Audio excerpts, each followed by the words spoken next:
Pemirsa di rumah, kembali bersama kami di Kabar Misteri bersama saya Eri Abdul Rahim. Di segmen yang kedua ini kita akan berbicara tentang fenomena ciri-ciri orang yang terkena gangguan sihir. Jadi Anda dengarkan dengan baik agar Anda dan keluarga Anda bisa tahu ciri orang terkena gangguan sihir, dan Anda tahu juga bagaimana mencegahnya, dan Anda juga tentu tahu bagaimana cara pengobatannya insya Allah. Orang yang terkena gangguan sihir atau fenomena sihir ini itu terjadi di mana-mana di masyarakat kita, orang-orang yang terpengaruh gangguan sihir. Para ulama mencatat ada beberapa jenis-jenis sihir yang perlu diwaspadain oleh seluruh masyarakat. Yang pertama ada yang disebut dengan sihir perceraian. Sihir perceraian adalah sihir yang dibuat oleh tukang sihir agar rumah tangga selalu cekcok, agar suami istri selalu berantem, agar suami istri tidak pernah mendapatkan keharmonisan. Yang kedua ada sihir yang disebut dengan sihir mahabbah, yaitu sihir cinta, atau di masyarakat kita dikenal dengan sihir pengasih, sihir pelet. Ini adalah sihir yang dibuat oleh tukang sihir agar korbannya jatuh cinta dan cinta mati. Yang ketiga ada sihir yang disebutkan dengan sihir penghalang jodoh. Sihir penghalang jodoh adalah sihir yang dibuat oleh tukang sihir agar korbannya tidak bisa mendapatkan jodoh alias menjomblo bertahun-tahun. Yang keempat ada sihir pendarahan. Sihir pendarahan adalah sihir yang dibuat oleh tukang sihir agar seorang wanita selalu mengalami haid yang berkepanjangan 1-2 tahun, 3-4 tahun, dan tidak pernah terputus-putus. Dan kalau dia haid, maka dia merasakan sakit yang teramat sakit. Yang kelima, pemirsa di rumah, ini merupakan sihir yang tidak kalah berbahaya, yaitu disebut dengan sihir gila. Sihir gila adalah sihir yang dibuat oleh tukang sihir agar korbannya kemudian menjadi gila, stres, kemudian hilang ingatan, dan kemudian dia menjadi gila permanen. Yang keenam lebih berbahaya, yaitu disebut dengan sihir ikatan.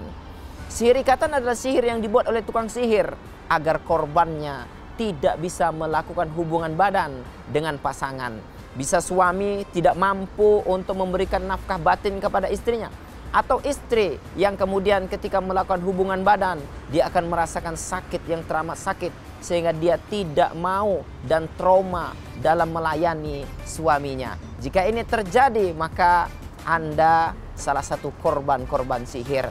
Maka kemudian pemirsa yang ada di rumah, kita perlu tahu ciri dan indikasi secara umum orang yang terkena gangguan sihir agar kemudian kita bisa lebih waspada. Jangan sampai kita dan keluarga kita menjadi korban sihir. Ya, bahwa sihir itu lemah. Ya, bahwa sihir itu tidak punya kekuatan. Tapi kalau tidak mewaspadai dan kita tidak tahu bagaimana cara pencegahannya, dan kita juga tidak tahu amalan-amalan yang melemahkan sihir, maka sihir tetaplah sihir yang mereka punya kekuatan sehingga mempengaruhi jiwa manusia, mempengaruhi manusia sehingga manusia itu celaka, sakit, dan bahkan bisa berujung pada kematian. Ada beberapa ciri orang terkena gangguan sihir. Yang pertama secara mimpi. Orang yang terkena gangguan sihir biasanya selalu mimpi jumpa ular.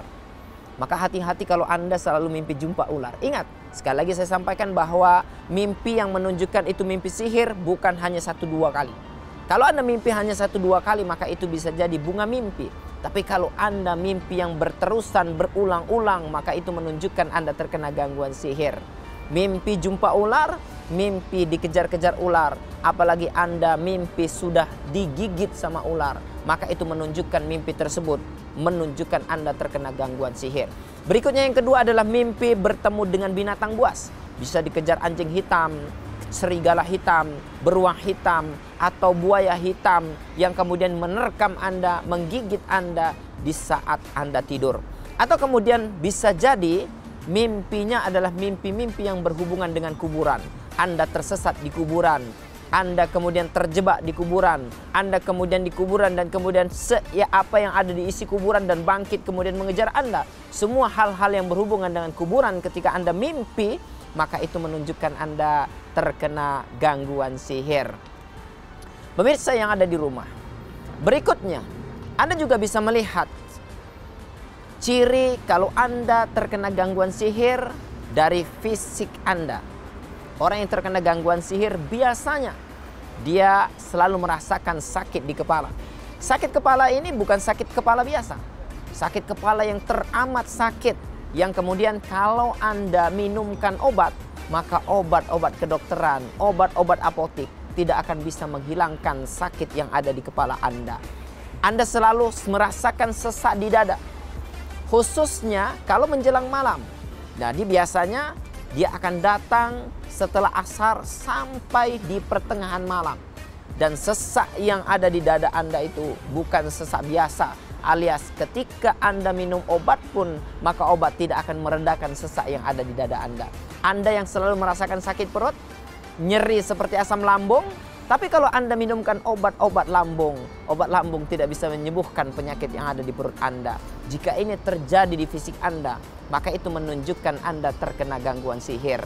Berikutnya yang ketiga, orang yang terkena gangguan sihir juga bisa dilihat dari emosinya yang tidak stabil. Orang yang terkena gangguan sihir biasanya sangat mudah marah, gampang tertekan, gampang depresi.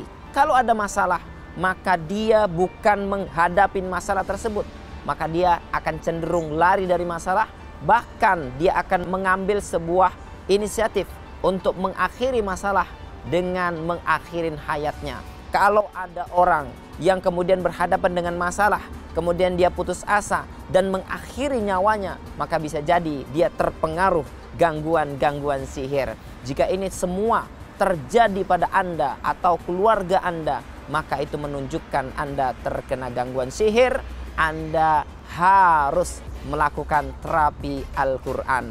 Pemirsa yang ada di rumah, jangan pernah takut dengan sihir, tapi Anda harus tahu indikasi dan ciri-ciri gangguan sihir agar kemudian Anda bisa melakukan pembentengan sehingga kemudian Anda tidak terkena gangguan sihir. Salah satu pembentengan yang diajarkan oleh Rasulullah SAW dengan rutin memakan kurma ajwa. Karena kurma ajwa, kata Rasulullah SAW, siapa yang memakan 7 butir kurma ajwa, maka dia tidak akan pernah terkena racun dan sihir. Pemirsa yang ada di rumah, jangan kemana-mana, tetap di Kabar Misteri bersama saya Eri Abdul Rahim. Karena di sesi ketiga kita akan membahas sebuah tema yang tidak kalah menariknya, sehingga kemudian Anda wajib tetap mendengar dan menyimak agar Anda mendapatkan manfaatnya.